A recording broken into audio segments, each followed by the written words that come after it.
It's time for our theme of the week.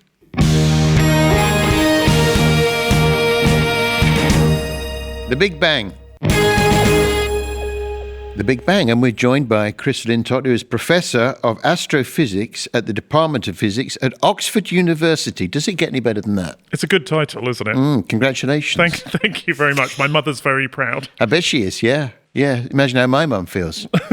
Yeah, used to be a doctor. Do you know Phil Wang? We've never met, but hi, nice to see you. Big fan. Oh, likewise. Yeah, big fan of physics. Physics in general. Big fan, big science. Good. Phil was at Cambridge, your arch enemy, and he did engineering.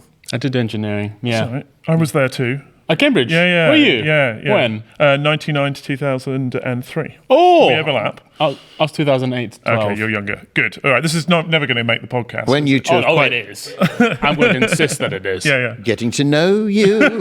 And I imagine there is some overlap between engineering and Yeah, we need engineers. They do useful things, but also I get letters with crazy theories of the universe. So people who think they've solved everything, and it's almost always retired engineers who just think the universe should be simple and they've worked it out, and if only I would listen to them or read 200 pages of handwritten like notes. A unified theory? That's right, yeah. It's often involving, if you take the orbit of Mercury and divide by the mass of Jupiter, you get a number that's kind of similar to the strength of an atomic pull in a nucleus and so on. And then there's you got my letter then. Yes. The pictures were lovely, Harry. Well, there is a certain kind of logic to it being simple, isn't there? Yeah, in some ways, people would say the universe is simpler than it should be. Like, there's no guarantee that we should live in a universe that we can understand, and yet we've got somewhere in trying to understand it. But it's got this crazy thing at the start, which is our theme, which is this idea that it started in what we seem to call the Big Bang, which we don't understand. Oh, you don't understand? Well, not the very moment. If the Big Bang is this moment at the beginning where everything started, that's also the place where physics breaks. So we can go right back to just after the Big Bang, and I can tell you sensible things about the universe. But that moment of the clock starting, time equals zero, you can make some stuff up. You can have some fun thinking about what physics might be there, but we basically don't know what happened. It's impossible to imagine what that could be before anything. Yes, and I think people like me occasionally make a good living out of pretending that we know what that is like. We can stand there and go, imagine a time before time, or imagine that the whole universe was infinitesimally small, and that sounds like I know what I'm talking about, but basically none of those words mean anything. What we do know is just after that, everything was crammed close together, the universe was very hot and dense, and it's been expanding ever since. So the Big Bang theory, the idea that there's this expansion, we do understand. Okay, so you can answer the question. My first question, what is the Big Bang? Yeah, it's this idea that the universe was in this hot, dense state and expanded outwards ever since. So everything was in one compact... Pretty close to one place, one dot, exactly. A dot even? Yeah. What I've always wondered is, you know how the universe is still expanding, everything's still hurtling away from each other. Are you able to draw lines? Is that how? Do you actually know where the Big Bang was? Well, if you try and do that, it looks like we're at the middle of it, because everything is expanding away from us. So there's a brief moment where you go, we must be very important. We live at the center of the universe. But you'd get the same answer wherever you were. So surely you wouldn't know, because this is a very good theory. Yeah. I'm surprised no one has actually come up with that Retired engineer, yet. you see. What theory? Retired engineer. About drawing all the lines? You just draw lines. It's just like one of the letters you it's get. heading in that direction. No. But the thing you is, just draw the lines. Think of it as... I thought it was being so smart. Think of it as stretching, right? So don't think about the universe. Even though we call it the Big Bang, don't think of it as an explosion. Okay. Think about it as space stretching. And so if you stretch space in every direction, then everything is getting further away from everything else. Hang on. I haven't got that. Well, people sometimes think about this like if you have, I'm sure you do this on the weekend, if you're baking a nice loaf of raisin bread, this is a terrible analogy, but let's imagine that's what you're doing. When you put it in the oven, it expands, the bread expands, and the raisins get further apart from each other. And if you were sitting on one of those raisins, you'd see all the other raisins rushing away from you, and you'd think you were the most important raisin. Or like if you have a big rubber band, and you have a little dot there, and you stretch it all, that dot only moves about that much. That's right. Yeah. I get it. And so we can measure how fast space is stretching, and it's not how fast that is fast. it? So if you take a megaparsec, which is about 3 million light years, so a lot, then every every second, all of that space gets 70 kilometers longer. So it's not very much compared to millions of light years. And that's why, it's not that the Earth's expanding, you're not expanding, I'm not expanding because of the expansion of space. But if you take the whole universe, it becomes this thing that dominates. Phil looks like he's going to be sick. Say billion too much. It's a lot of information, isn't it? Yeah, it is. It's the idea that everything is moving really fast right now. And that are we gonna lose? Are we gonna get too far from each other that we're not held together by gravity anymore? Well, we're not. The universe isn't held together by gravity. When we saw, it's about 100 years ago, people started to realize that space was expanding. What they thought would be happening was that gravity would pull everything back together. And so you'd have this phase where the universe expands. And then goes back. It goes backwards, and then it ends up in the opposite of a Big Bang, which is called in the papers, people call it a Big Crunch, but they also call it, there's a group of people who call it the Gnab-Nib, which is Big Bang backwards. Very good. Which is very nice. This is what we expect from our nerds. Yes, you get Big Bang, Gnab-Nib, and then you can cheat, because then you can just have it rebound. And then you have this nice bouncy universe, which gets you out of having to explain how it starts in the first place. Now, Chris, you said we only worked it out about, when was it? About 100 years ago. About 100 years ago. This expansion. And what was it that we discovered that? So it was looking at galaxies. So we live in a galaxy. We live in the Milky Way with billions of stars. And we realized about 100 years ago this year that there were other galaxies. So the universe is speckled with these things. And then they worked out that they were moving away from us. And the further away they were, the faster they were moving away from us. So that's this stretching effect produces this. And then the thing that really sealed it was in the 60s when they discovered that there's this faint light that fills the universe called the microwave background. It was discovered by people who were trying to work out how to communicate with radio over long distances. They built this telescope.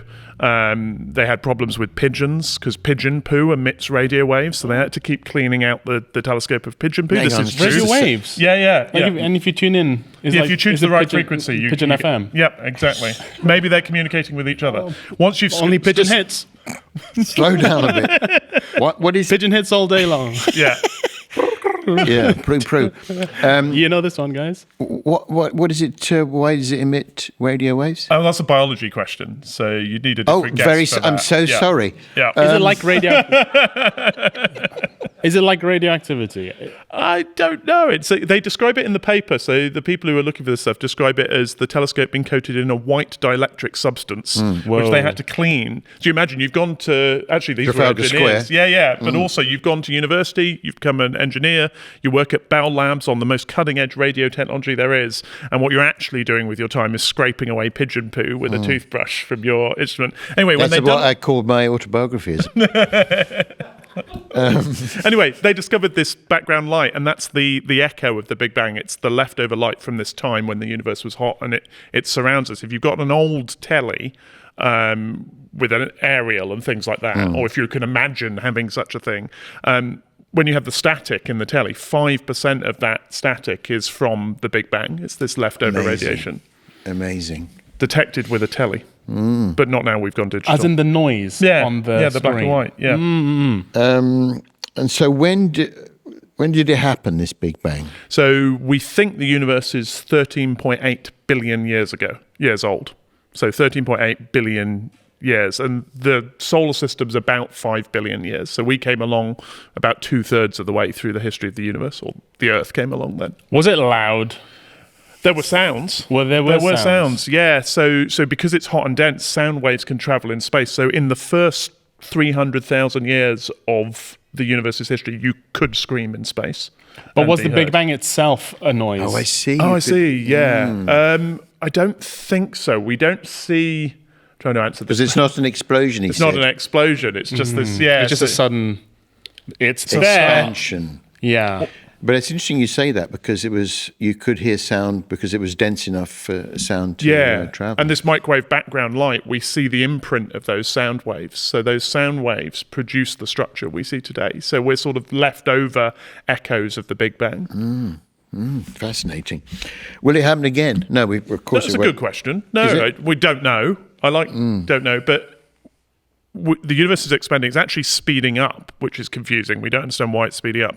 And so people have said maybe in the far future it would bud off new universes. So each universe produces more Big Bangs. So maybe it's not a stupid question. Like a tearaway sharing loaf. Yeah, that's right. Yeah. But expanding with raisins. Yeah. The nice. raisins are important. So the tearaway sharing loaf model of the universe. As opposed to a tray bake, which is very neatly cut. Yeah, and flatter. So we can rule that out. I think we can rule out tray bake universes. What is the significance of the Big Bang, I suppose? I mean, it's nice to know this stuff, but does it have any practical Well, effect all on of us? the stuff in the universe was created in those hot, dense conditions. So when you look at the sun, the hydrogen and the helium in the sun were made in the Big Bang. All the stuff we're made of was added later, but also the structure of the universe. So everything we see around us was set from that very beginning. The weird thing is that we got a universe where interesting things happen. If you think you could randomly select any set of rules of physics, you're going to get a very boring universe most of the time. And yet here we are in this one. Yeah, could that be an argument for somebody up there? Maybe. I mean, you could put God at the beginning if you want. it's God is like that, Yeah. compressing it all. And then giving up. It's Yeah, not just an argument for chaos. And what's the thermodynamic? For creating entropy. Entropy. Yeah. Well, entropy is a problem. So we'll deal with God, then entropy. So you can have God at the beginning, but that feels, to a physicist, that feels like cheating. Like that's the same as me going, oh yes, it was created by, I don't know, Brian. Brian created the Big Bang, and there we go. Pretty good for Brian. Yeah, got to be a Brian. Entropy. Yeah. So there's also the sense. Also, do you have a job? Yeah. Well, there's lots of universe to study afterwards. It'd be nice to know the beginning was nailed down, to be honest. It's a bit upsetting that we don't know. Literally, the first question you asked, and my answer is, I don't know, which isn't very good after the introduction. But the entropy, the sense that the universe devolves into chaos over time. So one of the things we don't understand about the Big Bang is why it set us up so that stuff could happen. It could have produced a universe that was just chaotic from the beginning, that was just a mess of particles. Well, it could have done, I suppose. I mean, it might have been that several, and this is just the one we know. Yeah, and then people argue that, okay, so we're living in this one, so it's not surprising it's one that produced life. But I don't know, again, it feels like cheating. You've invented the anthropic principle there. That's what that's called, this idea. This idea, Harry's anthropic principle, this idea that the universe is the way it is because we happen to exist in it. But it still feels like cheating. What I want is somebody to write down an equation that will tell me why the Big Bang had to produce a universe like this, and ideally, what happened before it. Because there could have been a history of the universe before the Big Bang that we don't understand. But how can you have a history with no time? Well, time doesn't have to start in the Big Bang. Our time started then, but maybe there was some other, maybe there was a universe that collapsed to start our Big Bang, or maybe we don't, this is going to blow your mind, we don't have to be the first bit of sharing loaf. Our universe could have been one of the pieces that's been ripped came off. Yeah, exactly. And so you've got this time that exists in the pre-loaf stage. God damn. There's a proving universe. Yes. Yeah. Yeah, we're going to have to write a paper after this. I think there's definitely a new theory coming here. Yeah, I actually feel like crying. Really? In a good way? What? Have you seen the film Interstellar? I have, yes. Do you understand that? Bits of it. You know what annoys me about Interstellar? They're going on this journey to a black hole to save humanity, and it's got one of the great training montages of all time. There's like 10 minutes of film time of them like driving through cornfields and doing weights and arguing, and then they get into space, and then one of them goes, so what is a black hole?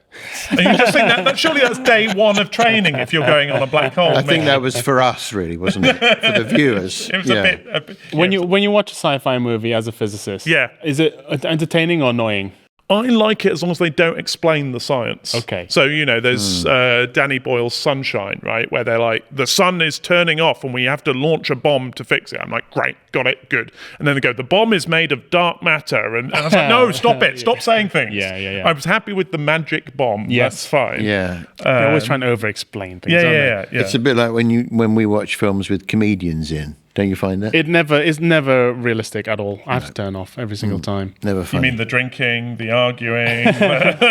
None of that's real? The crying. It's not enough. So while we've got you here, Chris, what should we be looking forward to in the night sky? I know you're the co-host of Yeah. The Sky at Night with Maggie Adarin Pocock. Yeah, exactly. Next year is all about asteroids. So a few years ago, we decided as a species to attack an asteroid called Dimorphos. We smacked into it with something the size of a washing machine to try and deflect it as a dress rehearsal for what we'd do if we saw an asteroid coming towards us. And we're sending a European probe called Hera that gets there next year to see what crater we left. So that'll be quite exciting. We'll find out whether we can save the world if we see an asteroid coming towards us. And then there's a new telescope. We've got the Vera Rubin Observatory that it's a $1 billion project. It's got the world's largest camera, and it's going to scan the whole sky every 3 nights starting in January, and the images are going to be spectacular. Okay. So you're going to see lots of basically really cool space pictures coming from this observatory we've been working on. Where is the observatory? It's in Chile, in the Atacama Desert. Chile. Oh, Because it last rained there in 1923. what? So it's a good place to put a telescope. Oh my gosh! Imagine it rains the first day. Is that? Yeah. That's my kind of luck, actually. So. Well, this is fantastic, Chris. It sounds like it's a really exciting time to be an astronomer. It's fun. We've got new toys, and the universe keeps expanding. So there's more to see. Fantastic. Thanks so much. That was our theme, The Big Bang, with our friend Chris Lintott.